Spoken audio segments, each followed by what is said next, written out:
library is growing. We've just been through another atomic test.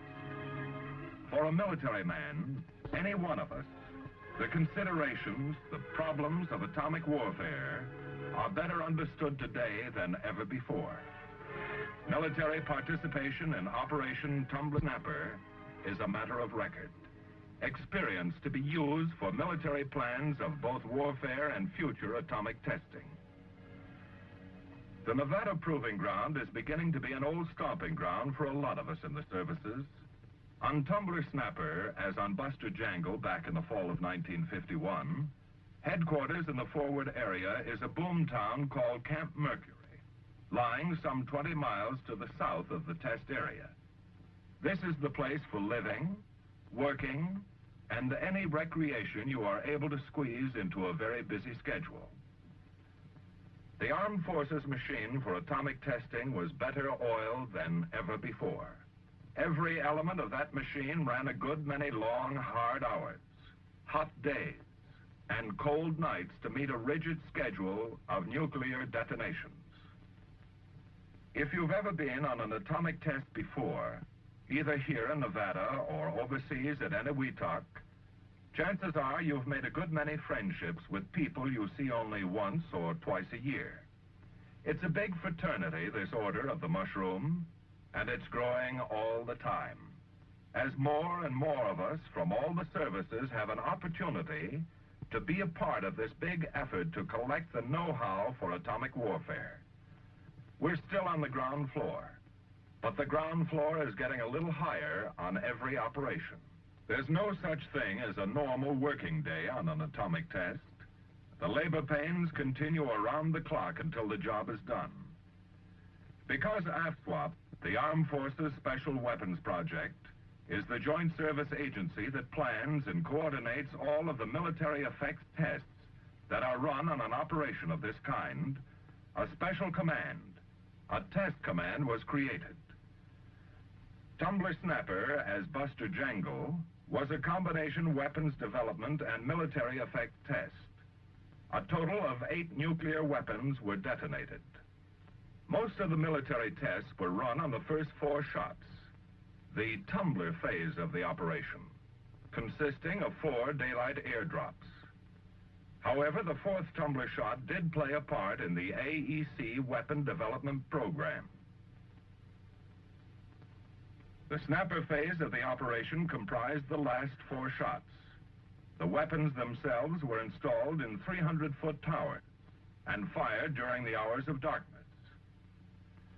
Snapper was almost exclusively devoted to AEC weapons development.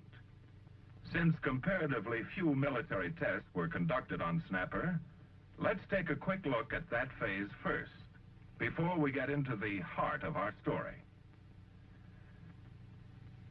At this moment, the installation of a test weapon is being completed in the first zero-tower cab. In the study of new weapons, like those on the Snapper phase, much depends on instrumentation in close proximity to the bomb itself. The internal workings, as well as the external effects of the weapon, are studied and cross-checked in many ways. The events taking place inside the bomb occur with extreme rapidity, in millionths of a second. An instrument located near the bomb in the cab of the tower must be able to work fast enough and capture enough data to accurately analyze the bomb's functioning before being destroyed. The record of the weapon's behavior, recorded in a millionth of a second before it flies to pieces, is sent back down the coaxial cable from detecting instruments in the cab to a recording station several thousand feet away. The weapon is in position and the firing circuits checked out, ready now for firing from a control panel back at the CP. The underlying philosophy behind the entire weapon development program is to realize the maximum kiloton yield from the fissionable material involved. In other words, obtain the highest degree of efficiency. However, equally important is the continuing development of different weapon types to provide complete flexibility in delivery methods and techniques. At the CP, Scientific and military directors wait out the final few hours. Everything is in place. Everything is ready at the Nevada Proving Ground. From now until each hour, the entire test site, all operations, the detonation of an atomic weapon over the Nevada desert, pivots around one focal point, the fortunes of weather. Here in sequence are the 4 snapper blasts, detonated atop their steel towers on the 7th and 25th of May and the 1st and 5th of June. The weapon ideas being proof-tested on Snapper involve weapons of a smaller physical size that might be carried externally on fighter-type aircraft in tactical air support of ground operations. Every nuclear detonation is followed up by the priority operation of collecting samples of the unburned fissionable material and bomb debris. Atomic cloud sampling with jet aircraft, an idea tried on Buster Jangle for the first time, is standard operating procedure on Tumbler Snapper. The jets can get the required samples faster and with less personnel exposure. 2 men ride in the sampler aircraft, a pilot to fly the airplane, and a radiological safety man to help him locate and penetrate the hot spots in the cloud where the required samples can be gathered. The planes themselves are radiologically hot, very hot, because the skin of the airplane has collected bomb debris too. The problems of working with high levels of radioactivity are pretty well understood by this time.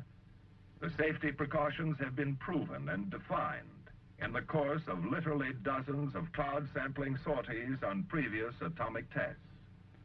The approach is realistic. The hazards are understood thoroughly. The cloud samples themselves are collected in wingtip sniffers, specially designed tanks suspended from each wing. Inside the sniffers, chemically pure paper filters are installed to latch onto and hold particles of bomb debris the plane encounters in its passes through the cloud. The operations are simple and literally eliminate the possibility of any serious personnel radiological contamination. All post-blast recovery of sample papers, as well as decontamination of the planes, will take place here, at a safe distance from the flight line. The jets will be ready for operation in about 24 hours from now. Once the sample paper from the sniffer is removed, it is placed in a lead coffin for safe transport to Los Alamos and complete radiochemical analysis. Well, that gives you an idea of the snapper phase of the operation, of military interest in the weapons development program. Those of us in the armed forces ran almost all of our tests on the airdrops, the first 4 shots of the operation, the Tumbler phase. On Tumbler, we had to get the answer to what was perhaps the most important military question with respect to the effects of atomic weapons since the proof test of the first bomb at Alamogordo.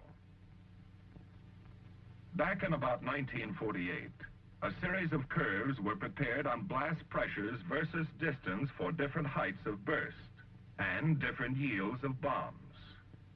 All our offensive and defensive plans incorporating or considering atomic weapons were based on these curves. These curves are wrong.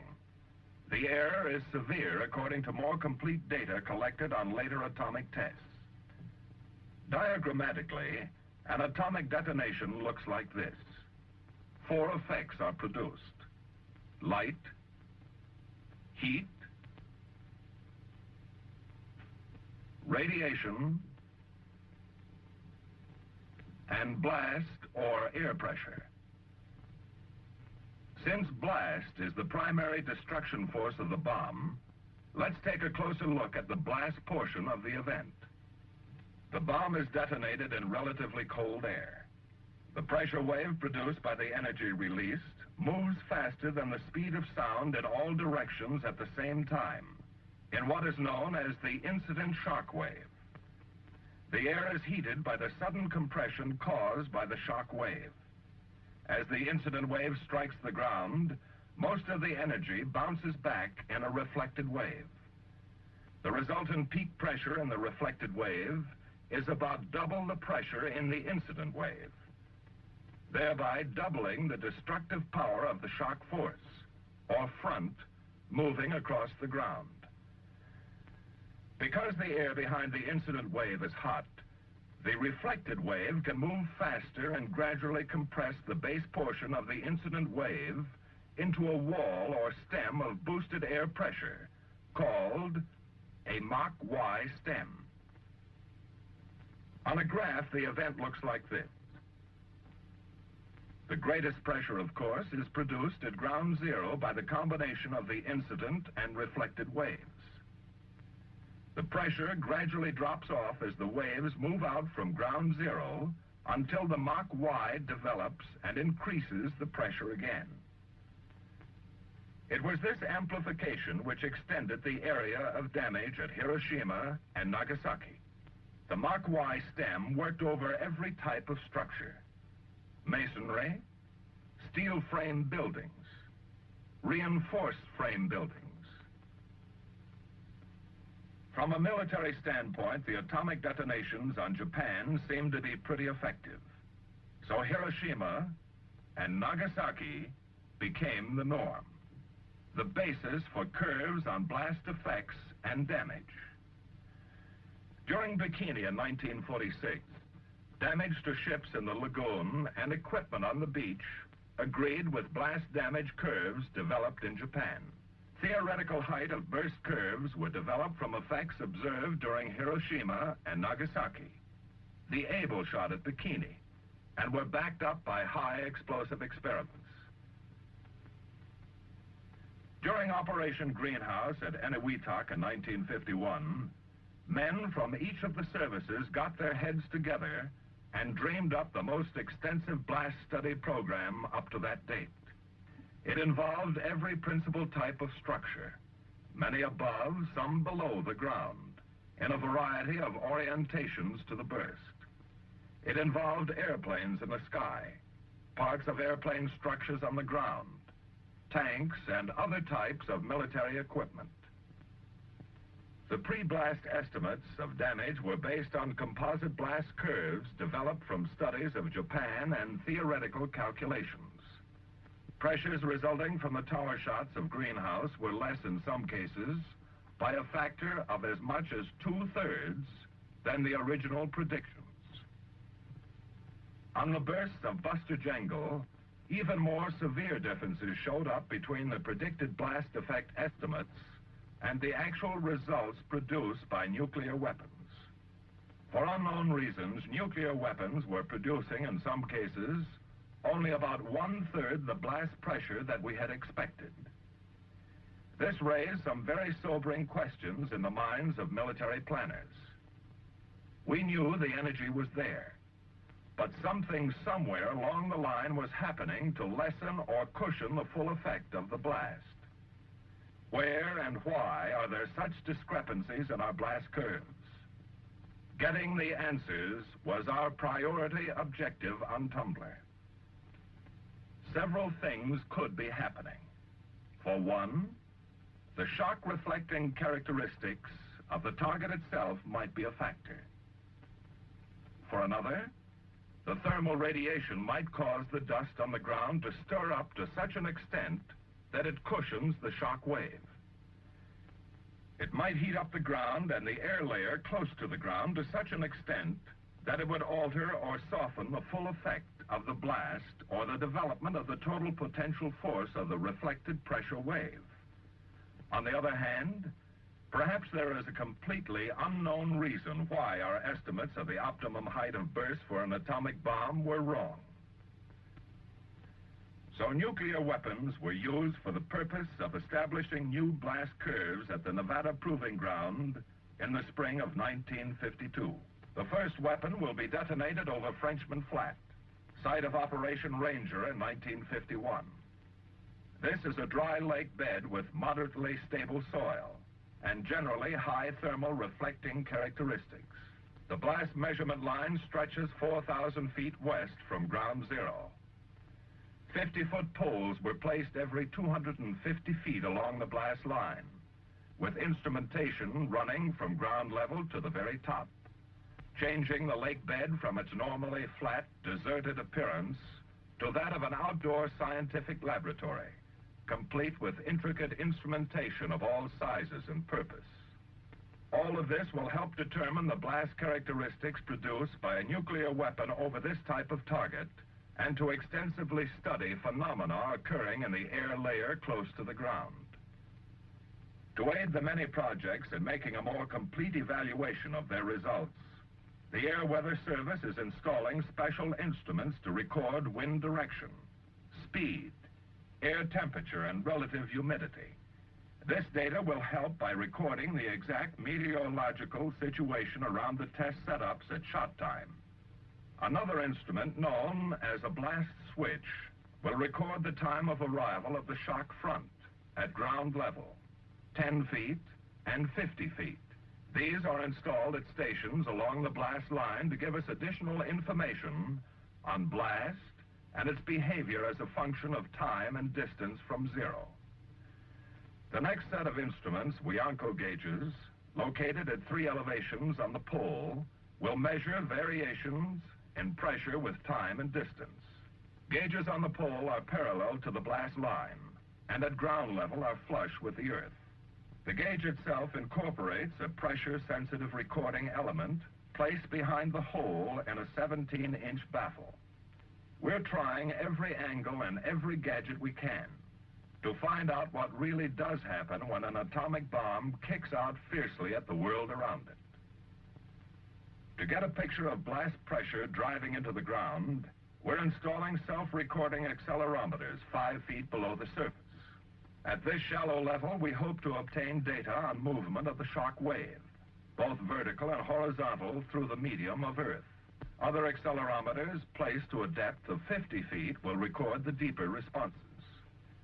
To get still another cross-check on the shock front or blast wave, as its arrival time is clocked by succeeding stations along the blast line, we're utilizing another type of blast measurement instrument called a Bendix gauge, installed at ground level at each of the stations.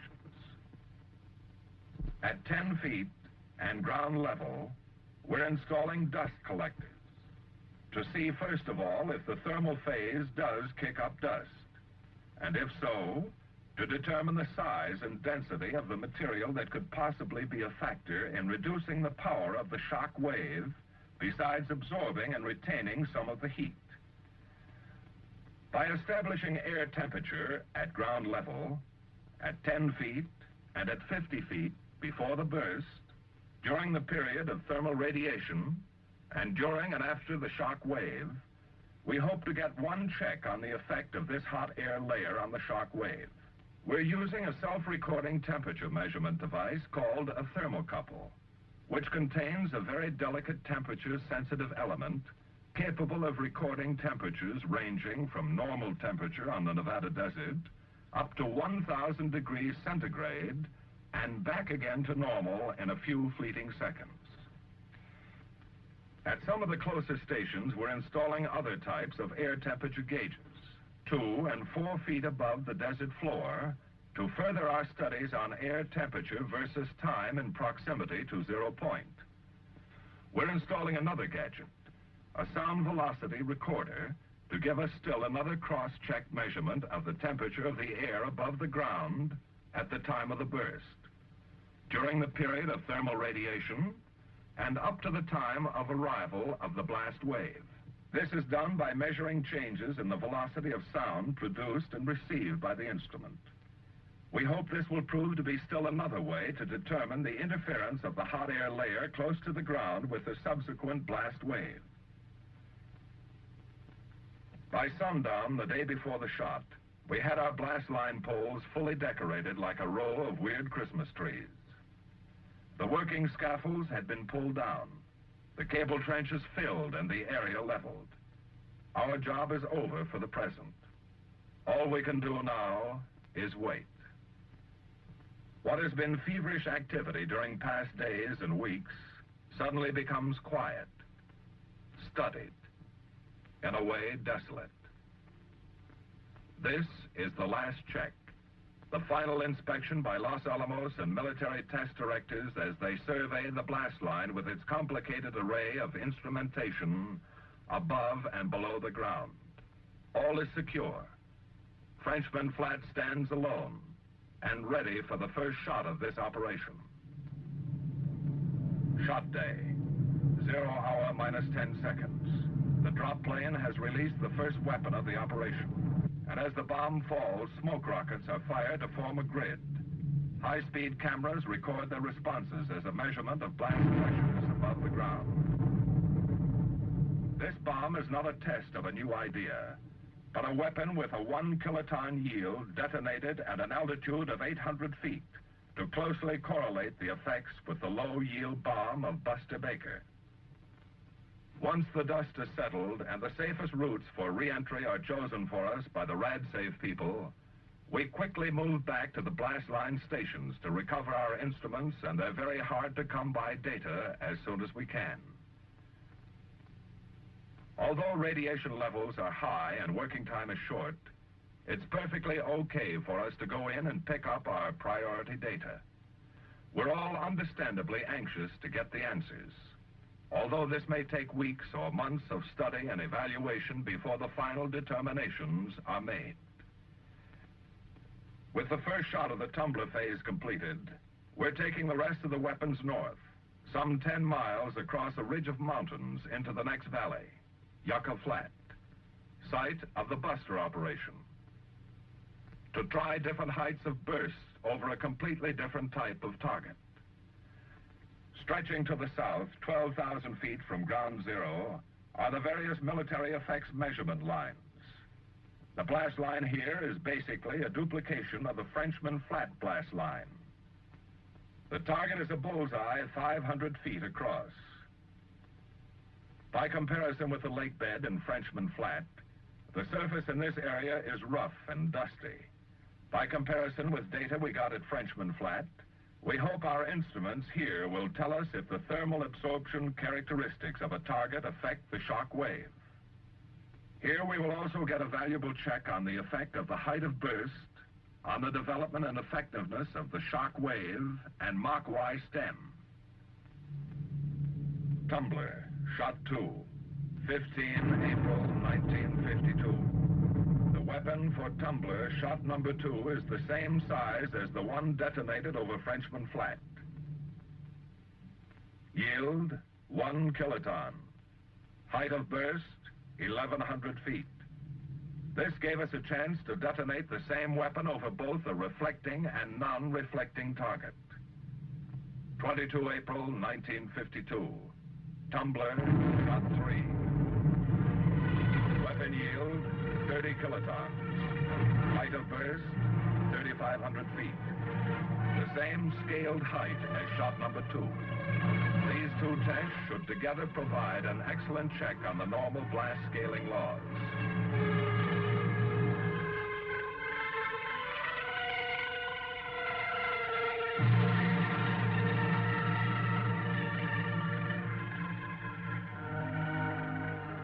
To help the defense establishment produce their new height of burst curves, the Air Force dropped the weapon in a standard ballistics case.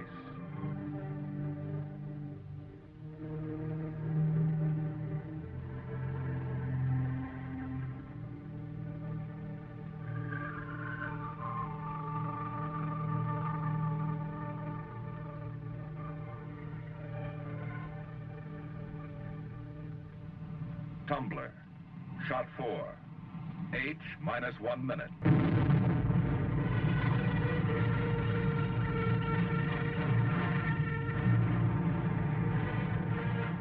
Yield, 20 kilotons. Height of burst, 1,050 feet.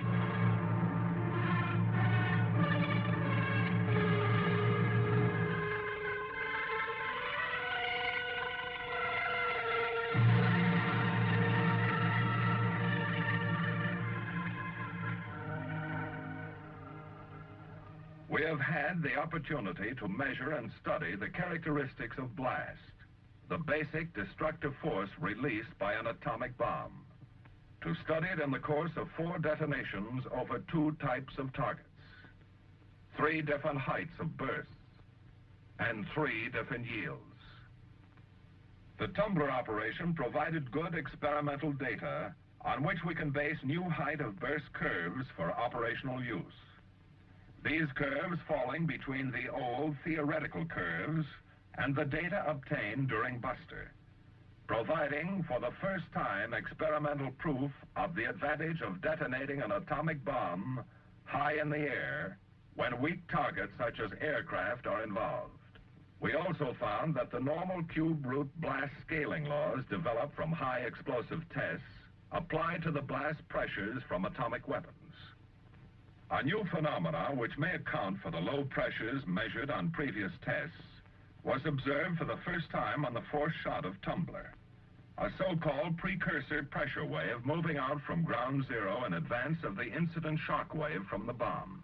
This precursor wave may be caused by the intense thermal radiation released at detonation. We'll have to study, analyze, and cross-check, and then return to our outdoor laboratory again to proof-test our findings. But blast phenomena wasn't the only thing studied on Tumbler. Let's go back and take a look at some of the others. Before Tumbler, there was little information about the effects of blast on aircraft dispersed in the vicinity of the burst.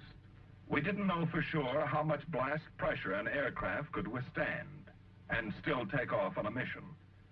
So we moved a variety of aircraft types into stations at various distances from ground zero. The aircraft themselves were positioned in a variety of orientations to the burst. Some faced directly into it, some directly away, some at oblique angles, some at right angles. Will orientation be a factor? If so, how much? Since a fighter is built to withstand greater load factors than a bomber, will the fighter sustain less damage? Will jet planes, which are built to withstand the great pressures of high speeds, sustain less damage than conventional aircraft? We're primarily attempting to define the damage area limits under the different conditions of detonation. So if a plane was not damaged on one shot, we moved it closer for the next shot in an effort to find the breaking point. Some aircraft themselves are instrumented to record the strains and pressures inflicted upon them. We're backing up the instrumentation in the planes with thermal measurement instruments near them on the ground. We have positioned some of the planes behind shields and revetments to help us analyze the value of passive defense for enemy aircraft and for our own planes. We're going to get a lot of valuable information, too, on the effort required to return aircraft to an operational status after exposure to a burst. Shot day. The effects of an atomic bomb on aircraft.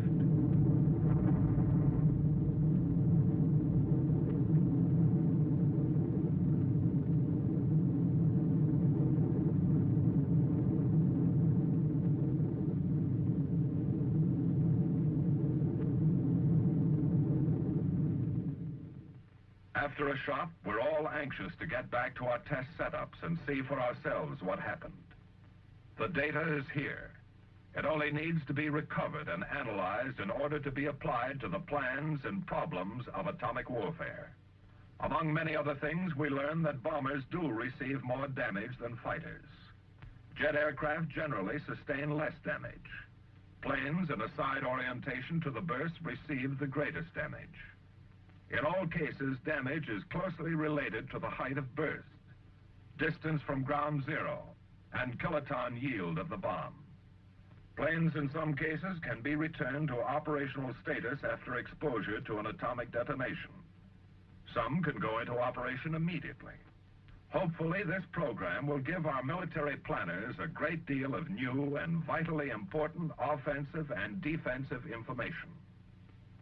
While we're trying all the time to better our position and approach to offensive use of atomic weapons, we're trying just as hard in the other direction to learn all we can about protection and defense against effects of the bomb. Normally in combat, when a man doesn't have something like a trench or a foxhole to seek shelter in, He takes advantage of whatever protection is available, such as a forest or heavy foliage. So we went to Mount Charleston near Las Vegas, selected and carefully removed some evergreen trees that were in perfect condition to bring to the test site. We've been making studies for years on the thermal characteristics in different forest situations. By pulling trees over, breaking them, and various other tests, we have developed some very reliable systems for estimating the static forces necessary to damage trees. Now we need to learn the reaction of trees to the dynamic forces and thermal radiation produced by atomic weapons. Once the trees arrived at the site on special trailers, they were carefully removed to minimize the amount of breakage and planted in concrete foundations at varying distances from ground zero. Since we know the breaking point of these trees pretty well, we're trying to place them in positions and at distances to measure how much the trees will bend under the shock wave forces. Then we know how much more it would take to break them. We're instrumenting the trees with strain gauges, scratch gauges, and other gauges. Some of our other trees are like something right out of science fiction. During the operation, they took on the nickname of lollipops. Actually, they're idealized tree models, consisting of flat metal plates mounted on steel beams. The lollipops are instrumented to help us determine the motion and bending strain on trees subjected to the fierce pressures in the shock wave. This combination of real and idealized model trees will also help us to get a good reading on the drag forces of tree crowns. Fires may be a discouraging factor too. So we're setting out a variety of things that could ignite and burn in a forest. These are known as forest fuels, materials that might carpet the floor of any forest, such as logs, pine needles, beech leaves, cheatgrass, moss, and fir needles. The blast and fire of an atomic bomb are even more dangerous in populated areas. So we're exposing specimens of common structural details, covered and uncovered wall angles, some bare, some exposed with materials that will ignite easily, approximating inflammable trash found in almost any urban area, plus various types of roofing. All of these structural components are without defects that would tend to cause them to ignite or burn. All of this to determine the vulnerability of building components to ignition and sustained burning from atomic weapons. We're also setting up cubicles or miniature buildings to relate the study even more specifically to the problems of a city exposed to an atomic bomb. To find out what ignites inside, we're installing various types of furnishings, such as wood tables and chairs. This project is looking for primary ignitions, not secondary ones from overturned stoves or damaged electrical circuits. We're also going to be able to study the interaction between thermal radiation and the blast wave, and the characteristics of the blast wave in spreading or putting out fires. Our forestry line is ready. Shot day.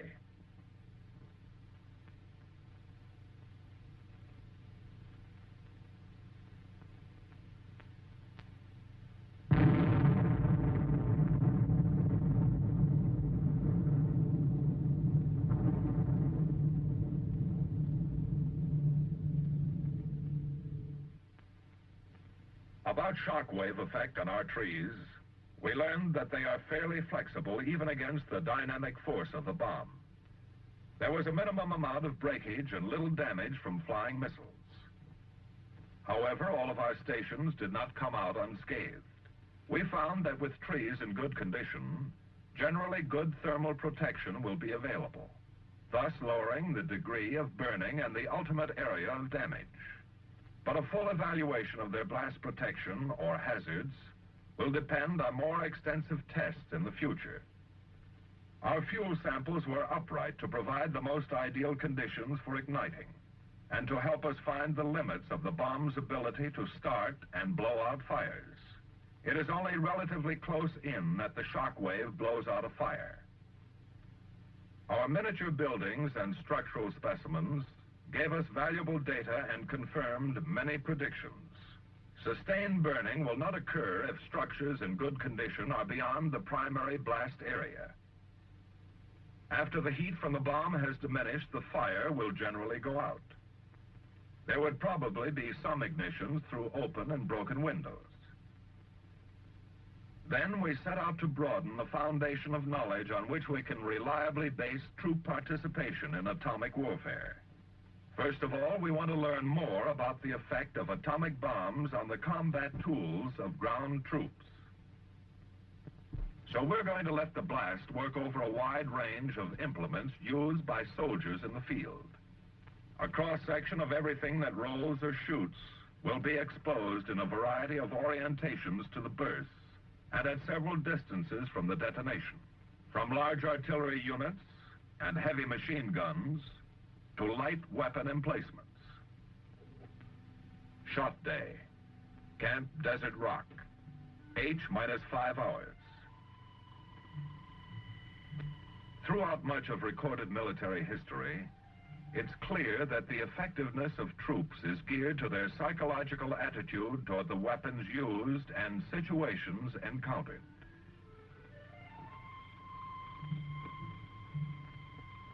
At their base camp, Desert Rock, these men are mustering for an atomic warfare maneuver, only the second series of its kind in history. Though they're very much a part of Tumbler Snapper, they operate independently as they would on a military maneuver. They've all been thoroughly briefed on the hazards, precautions, and techniques of their tactical operations in the area of a nuclear detonation.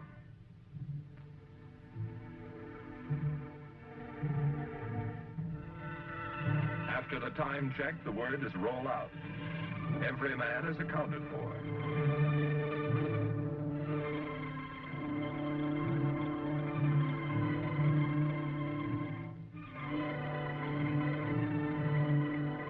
Every man has his own film badge to record the degree of his own personal exposure. Every group is accompanied by trained radiological safety monitors to be with them in the contaminated areas.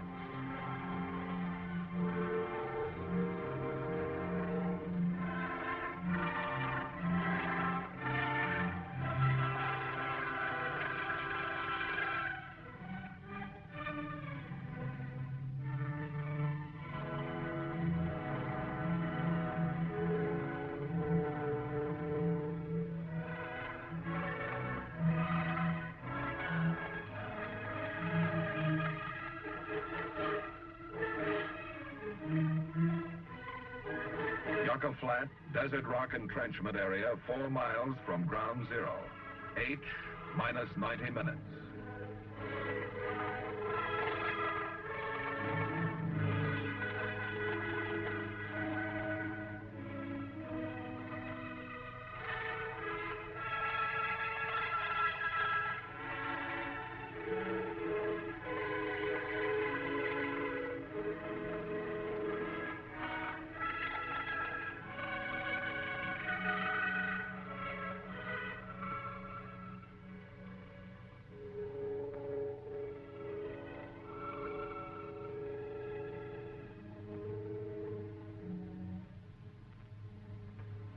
Like all too many people, both in and out of the military, before these men got their assignment for this operation, they had many misconceptions about the bomb and its effects. Some of them thought they would never again be able to have families. Some of them expected to be deaf or blind. Some of them expected to glow for hours after the bomb went off. Like so many people, many of them were afraid. They had never taken the time or invested the effort to learn the facts about what to do in case of atomic warfare. These men have been indoctrinated in what goes on and what to do when the bomb goes off. Any doubts that are left will be eliminated after the full experience of this operation. Planning level observers from throughout the defense establishment have an opportunity to study the maneuvers from close range. H hour minus 5 minutes.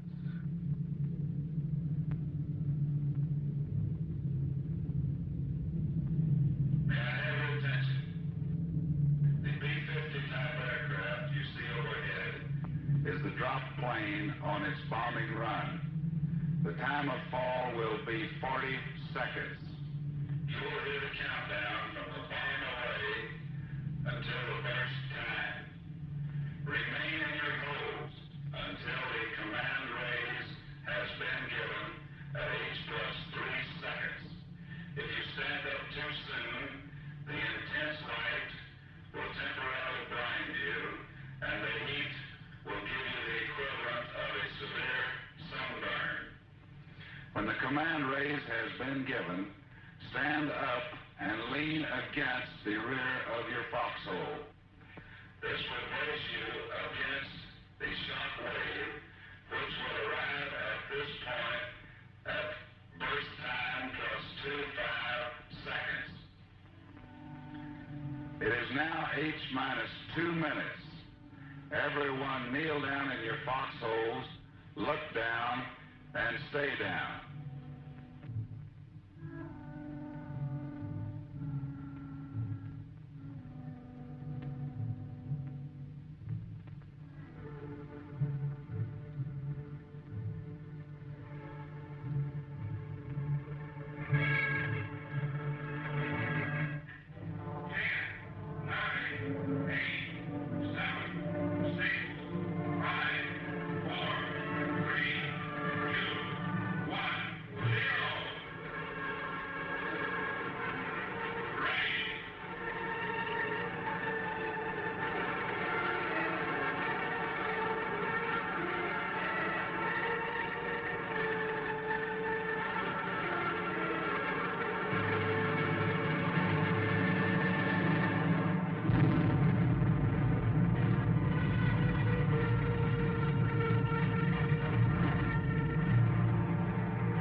Before the Desert Rock maneuver can proceed, before anybody can go back to his test setups to recover instruments and information, the entire blast area gets a radiological survey, a matter of minutes after the shot. The armed forces are responsible for all radiological safety on the operation. This is very important experience for military preparedness as well.